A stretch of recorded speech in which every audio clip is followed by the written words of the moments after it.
주일 공지를 통해서 광고를 말씀을 몇 번 드리긴 했는데 그래도 이제 직접 얼굴을 마주하는 가운데 잠깐 소개를 드리면은, 원래 김상기 목사님은 대학에서는 화학을 공부하시고 그 주변에는 대학에서 화학, 물리학, 수학 이런 공부하고 신학을 하신 분들이 많이 계신데 되게 급진적이고 그 저랑 아주 친합니다. 화학을 공부하시고 그 한신대 대학원에서 신학을 하시고 독일에서 유학을 하셔서 구약 그 가운데서도 율법을 전공을 해서 박사학위를 받으시고 오셔서 지금 서울에 우리 같은 교단에 우리 기장의 백합교회 담임 목사님 계시고 물론 한신대에서 강의도 계속 하셨고, 그 다음에 또 특이한 것으로는 그 외국 난민들을 위한 케밥집을 지금 같이 저기 홍주민 목사님과 더불어서 같이 운영하는 그런 활동을 하고 계십니다.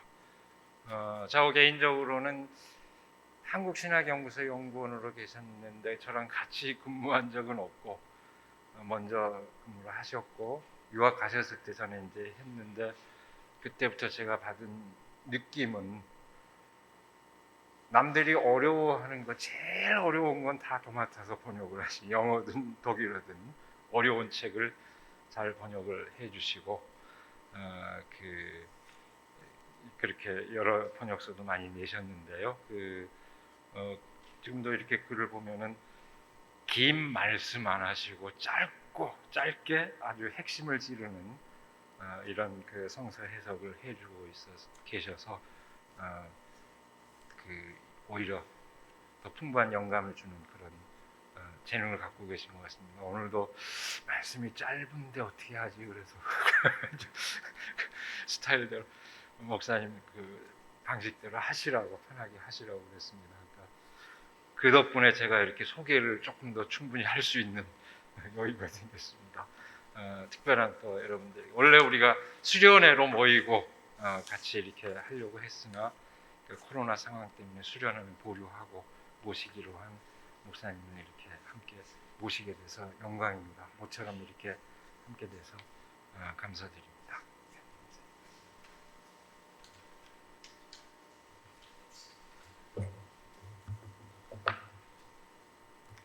네, 마스크를 이제 벗고 해도 되겠다고 해서 벗고 하겠습니다.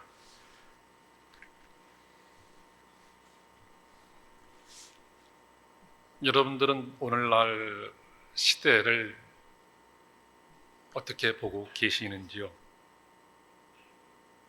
뭐라고 이야기를 하든 이제 현대 과학과 기술은 인간의 자율성을 극대화하고 있는 반면에 이제 하나님은 사실상 이제 주변화되고 있다, 이렇게 말을 해도 지나치지는 않을 겁니다. 그러한 시대에 하나님을 안다는 것이 어떤 의미를 갖는지 우리는 다시 한번 생각해 보려고 합니다. 이를 위해서 선택한 본문은 에레미야 22장에 있는 본문과 마태복음 25장에 있는 본문입니다. 오늘 에레미야 본문은 여호야김에 대해서 말합니다. 그러나 본문에는 그 이름이 직접 나오지는 않습니다. 뒤에 가서야 비로소 언급이 됩니다. 그는 이스라엘의 성군으로 일컬어지는 요시야 왕의 아들입니다. 그의 형제 여호아하스가 백성들의 지지를 받고 요시야의 뒤를 이어서 왕위에 오릅니다. 그러나 그는 요시야를 죽음에 이르게 했던 이집트 왕 느고에 의해서 폐위가 되고 여호야김이 그 후임으로 임명됩니다. 이스라엘의 멸망을 20여 년 앞둔 시점입니다. 여호야김은 느고가 여호아하스에게 벌금으로 부과한 은 100달란트와 금 1달란트를 갚아야 했고, 이를 위해서 백성들은 형편에 따라 정해진 금액을 지불해야 했습니다. 당시는 이스라엘을 둘러싼 국제 질서가 재편성되던 시기였습니다. 아시리아가 몰락하고 이집트가 쇠퇴하고 바빌론이 신흥 강국으로 떠오르고 있었습니다. 이 같은 국내의 정세 속에서 이스라엘은 바빌론의 속국이 되었습니다. 이때 왕으로서 여호야김은 무엇을 어떻게 해야 했을까요? 그에 대한 에레미야의 고발은 우리의 눈과 귀를 의심케 합니다. 그렇게 엄혹했던 시점에 그는 자기를 위해서 건축 공사를 감행했습니다. 그의 계획은 큰 집을 짓되 누각이 넓고 송백나무로 이루어진 창을 만들고 붉은 단청을 입히는 것입니다. 왕들은 많은 경우 왕실의 위엄을 높이고 왕의 권력을 강화하기 위해 이러한 일들을 시도합니다. 여호야김은 이집트의 느고가 백성들이 세운 왕을 폐위시키고 대신 세운 왕이었으니 백성들의 지지를 받지 못했을 것은 분명합니다. 그렇다고 건축 사업으로 그와 같은 상황을 타개할 수 있었을까요? 게다가 그는 동원된 인부들에게 삭을 제대로 주지 않았던 것으로 보입니다. 그렇기에 에레미야는 그를 향해서 불의로 집을 짓고 불법으로 누각을 쌓는다고 일갈합니다. 백성들의 반발도 당연히 뒤따랐을 것입니다. 그러면 왕은 무력으로 그들을 억누르고 피를 흘리고 강압적으로 공사를 진행시켰습니다. 그렇게 완성된 건축물이 왕의 권위를 높여줄 리가 없습니다. 그렇게 해서 왕이 되는 게 아니라는 에레미야의 외침에는 짓밟힌 백성들의 한이 담겨 있습니다.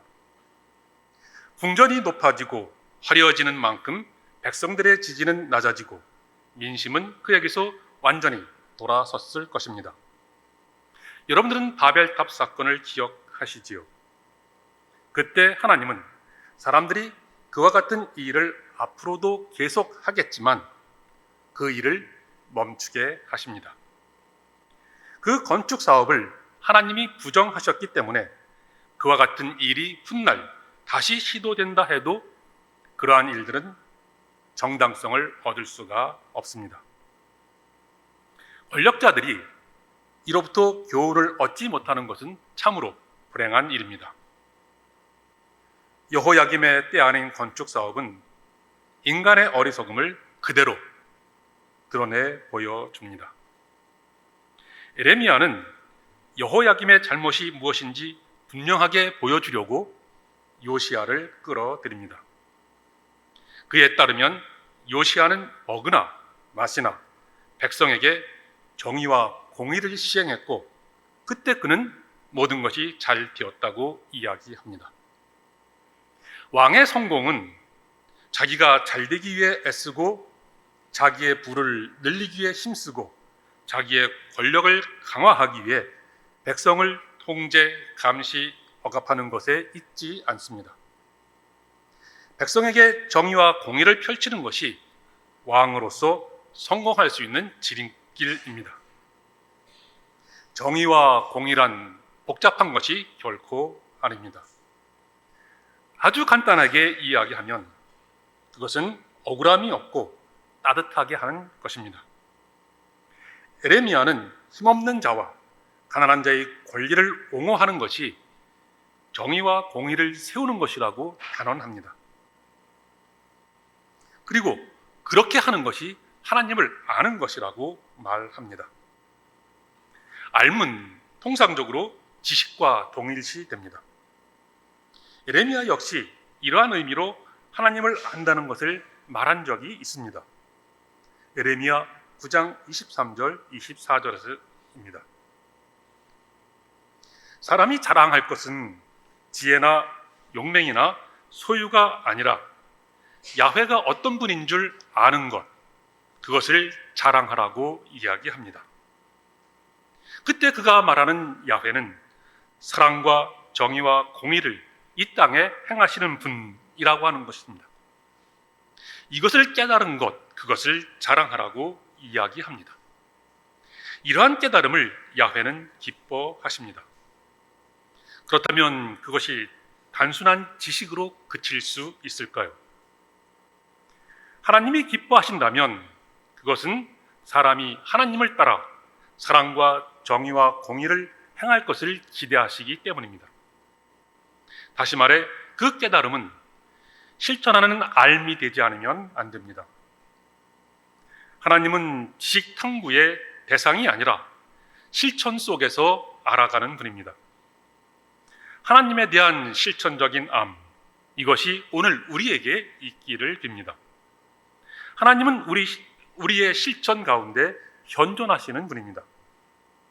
에레미야는 여호야김이 하나님을 알지 못한 이유를 탐욕에서 찾습니다.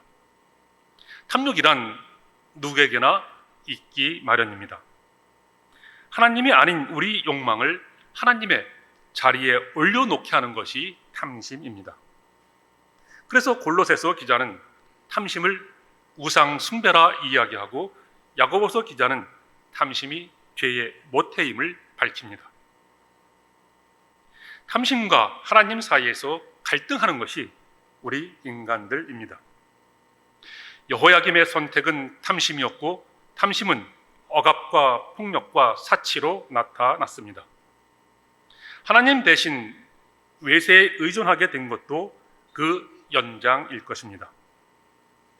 그 결과 여호야김은 이집트와 바빌론 사이에서 바빌론을 등지는 외교적 실책을 범하고 결국 바빌론의 포로로 끌려가고 맙니다. 그는 하나님을 잘못 알고 하나님을 안다는 것이 무엇인지 몰랐기 때문에 이 같은 비극을 맞이했습니다. 이것은 지나친 말이 아님을 우리는 마태복음 25장의 본문에서 알 수 있습니다. 예수께서는 마지막 때 심판이 어떻게 진행되는지를 비유적으로 말씀하십니다. 모든 사람들은 크게 양과 염소로 구분되는데 이들은 모두 예수를 알고 또는 믿고 있다는 사실에 우리는 주목을 해야 합니다. 염소로 구분된 사람들이 예수를 모르거나 믿지 않는다고 말할 이유가 전혀 없습니다. 한쪽은 예수의 말씀에 우리가 언제 주님이 줄이신 것을 보고 음식을 대접했습니까? 우리가 언제 옥에 갇힌 것을 보고 가서 배웠습니까? 이렇게 반문합니다. 다른 한쪽은 우리가 언제 주님이 줄이신 것이나 옥에 갇힌 것을 보고 돌아보지 않았습니까? 이렇게 묻습니다. 예수를 모른다면 또 예수를 믿지 않는다면 이런 대답은 가능하지 않을 것입니다. 배고픈 자나 나그네나 옥에 갇힌 자 등을 돕는 일들이 에레미야가 말하는 정의와 공의와 다른 아주 작은 일처럼 느껴질 수 있습니다. 하지만 그가 말하는 힘없고 가난한 자들과 예수가 말하는 지극히 작은 자들은 다르지 않습니다. 사랑과 정의와 공의가 꼭 거창한 일이어야만 하는 것은 아닙니다. 불의와 재난 때문에 고통당하는 사람들과 함께하고 그들을 돕는 것 자체가 불의에 맞서는 사랑의 일이고 정의와 공의를 세우는 일입니다. 아무도 돌아보지 않는 작은 사람들의 신음소리에 응답하는 것이 하나님께서 기뻐하시고 그의 나라에 들어가게 하시는 일입니다. 그런데 두 종류의 사람들은 자신이 그런 일을 하는 줄도 몰랐고 하지 않는 줄도 몰랐습니다. 누구도 주님이 그 약자들 속에 계시는지 몰랐기 때문입니다. 좀 더 정확하게 말하면 주님이 자신을 약자들과 동일시한다는 것을 그들은 몰랐습니다. 그렇지만 이것은 오래된 성서의 핵심 사상들 가운데 하나라고 볼 수 있습니다. 가난한 자를 멸시하는 것은 그를 지으신 자를 멸시하는 것이고 가난한 자에게 베푸는 것은 하나님에게 구워주는 것과 같다고 이미 성서는 말하고 있기 때문입니다. 이처럼 약자에 대한 태도를 하나님은 자신에 대한 태도로 여기십니다. 더 나아가 아브라함은 나그네들을 환대했는데 나중에 그들은 하나님과 천사들임이 밝혀졌습니다. 양과 염소를 가르는 것은 하나님에 대한 실천적인 알미였지 다른 것이 아니었습니다. 이것이 성서가 요구하는 믿음이고 바울의 말로 바꿔 말하면 사랑으로 일하는 믿음입니다. 우리의 믿음이 그러한 믿음일 때 하나님은 그것들 위에 그의 정의와 공의를 세우실 것입니다. 약자를 돌아보는 것이 우리의 믿음을 시험하는 리트머스와 같고 약자들에 대한 태도가 사랑과 정의와 공의를 판단하는 기준이 됩니다. 이로써 우리의 삶과 믿음을 측정할 수 있기를 바랍니다. 하나님을 알되 실천적으로 알기를 빕니다. 하나님을 알되 그가 사랑과 정의와 공의를 이 땅에 행하시는 분으로 알기를 빕니다. 감사합니다.